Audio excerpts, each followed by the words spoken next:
Hello there, a very warm welcome to you. My name is Nick and this is ZX Spectrum Talk or Spectrum Talk, where we look at everything Spectrum. We might look at game development, games, writers, or the Spectrum itself, so a variety of different things. Now, if you haven't been watching the last few episodes, you might not have done, this might be the first one you bumped into, but we've been gradually going through the ZX Spectrum history, starting with that very basic motherboard, the MK14, then the ZX80 and the ZX81 computers, so right at the start of the early 80s. Then the rubber keyed 16K and 48K, where my sort of like memories start and come in, because the 48K was the first computer I had as a kid. I didn't know anything before that point. And then there was a ZX Spectrum 48K plus 2, which a friend had but I didn't.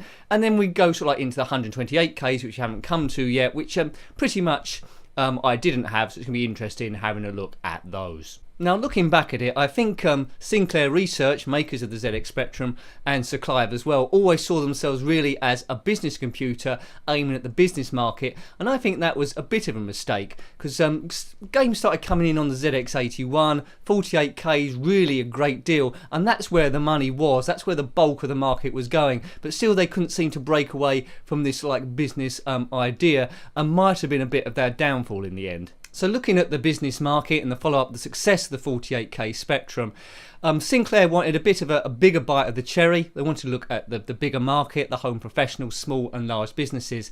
So they developed the Spectrum QL in 1984, which had 128K, QL standing for Quantum Leap, so they wanted that to be a quantum leap forward. This was a bit of a risk by this British company, because immediately they was taking on the might of IBM and Apple Macintosh, which are, again, they was aiming at the business market, and today Apple in particular are particularly huge, so they certainly knew what they was doing. So it seemed like Sinclair were really taking on the big ones. The Sinclair QL was only aimed at business people, it wasn't aimed at any like games package or anything like that. It had 128K, although it was possible to expand to a staggering 896 kilobytes, so imagine what you could do with that back then, business-wise.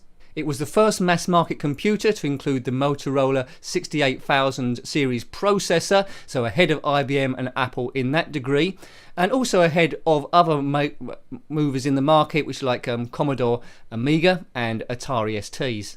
Although released in 1984, it wasn't a long production run, and they stopped making the Spectrum QL in 1985, so barely 12 months. The whole thing had deemed to be a commercial failure. They wasn't get the sales in compared to what IBM and Apple had done, so it was a bit of a punch in the face. The first sort of like bit of bad news for Sinclair Research since they started right in the early 80s, and yeah, their first knock, which up to this point had been a success story. Put simply, the demand for the Sinclair QL just wasn't there. It didn't capture the public's imagination, it wasn't the go-to computer for businesses, and because their main market was gamers, they weren't chewed onto this because they thought it was a business computer. And why would the ZX Spectrum market buy the QL knowing that? Because already the 48Ks were flourishing, there was a big game market there, the rubber keyed 48K and the 48K plus, there was a bedroom programmers about, there's a mass undercurrent market, there was loads and loads of games, more than any normal kid could get hold of.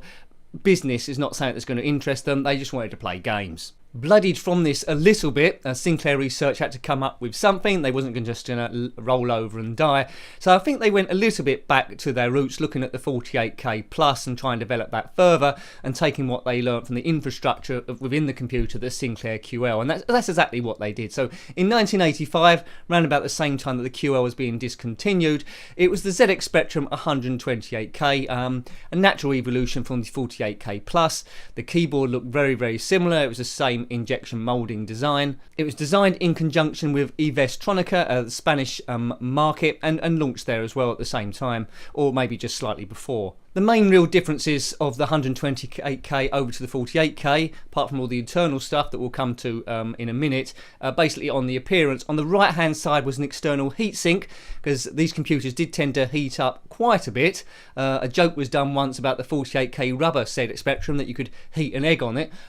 I never tried that, but no doubt it would have burnt itself out within a few hours, and I think that's why the ZX Spectrum 48K Plus had a lot of failures. I think there's like 30% failures was recorded by some outlets as opposed to 5 to 6% for the rubber keyboard. But they did take a lot of damage, and they needed that ventilation. So the 128K had that external heatsink down the right, which looks quite characteristic of the system. And so from there, it got known as the nickname the toast rack, because it's a bit like a toast rack, you can put bread down, but it wasn't really wide enough for that. I think the old computer you could probably make toast on. So what did the 128K computer have that the 48K Plus didn't? What would entice people to upgrade, those people that weren't interested in the QL? Well, first of all, it was marketed the same as the 48K, so it's a natural progression. So if you like games on the 48K, why not get the 128K, because games are be enhanced. And they pushed the specs as well. So instead of 48K, there was 128K, and at the time there was quite a bit of rivalry between the 64K Commodore the Commodore 64 and the Spectrum 48K, and the Commodore people would always say it had more memory than the 48K, but getting 128K now you've got twice as much as the Commodore people, so it was a bit tit for tat, which also was a selling point. Had a very improved sound chip, the AY3-8912 sound chip, which could give you 3-channel sound, which is a massive leap forward from the blipper that was on the 48K. Had a serial port, a proper designated serial port, an RGB monitor port, and 42 kilobyte of ROM, so read-only memory, which is used for improving the basic. Now the keywords on the 48K rubber keyboard, which I always liked, you could press those and they come up straight away, so you didn't have to type all the words in, which I always thought was great for in terms of learning and programming. And as a kid, you wanted things made as easy as possible, and it was good there. The 128K, which is a bit of a bad thing, they didn't have the words actually printed on there, apart from a few of the main ones like load, I believe. So you had to type everything in, although if you was upgrading from 48K to 128K, so it wasn't such a big leap. There was a 48K mode you could switch to, so some of the buttons, the words would actually print out in full, although you wouldn't be able to see them physically on the keyboard. It was a much sturdier unit. Launched originally in 1985 in Spain, so it came out there first.